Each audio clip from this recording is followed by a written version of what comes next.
Kodėl dangus švietėtų kaip milžiniška besikartojanti vaivorykštė? Orinės šviesos. Oras švyti visą laiką, bet tai paprastai sunku pamatyti. Tačiau sutrikimas, pavyzdžiui, artėjanti audra, gali sukelti pastebimą bangavimą Žemės atmosferoje.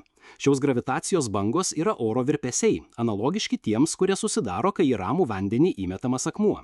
Ilgas ekspozicijos laikas beveik išilgai vertikalių orinės šviesos sienų tikriausiai padarė banguojančią struktūrą ypač matomą. Gerai, bet iš kur atsiranda spalvos? Tamsiai raudonas švytėjimas tikriausiai kyla iš OH molekulių, esančių maždaug 87 km aukštyje, sužadintų Saulės ultravioletinių spindulių. Oranžinė ir žalia orinė šviesa tikriausiai atsiranda dėl šiek tiek aukščiau esančių natrio ir deguonies atomų. Pateikiamas vaizdas buvo užfiksuotas kylant į Piko kalną Azorų salose Portugalijoje. Antžeminės šviesos sklinda iš Fajalo salos Atlanto vandenyne. Pro šią juostinę orinę šviesą matomas įspūdingas dangus, o mūsų galaktikos centrinė juosta eina per vaizdo centrą, o M31 Andromedos galaktika matoma netoli viršaus kairėje.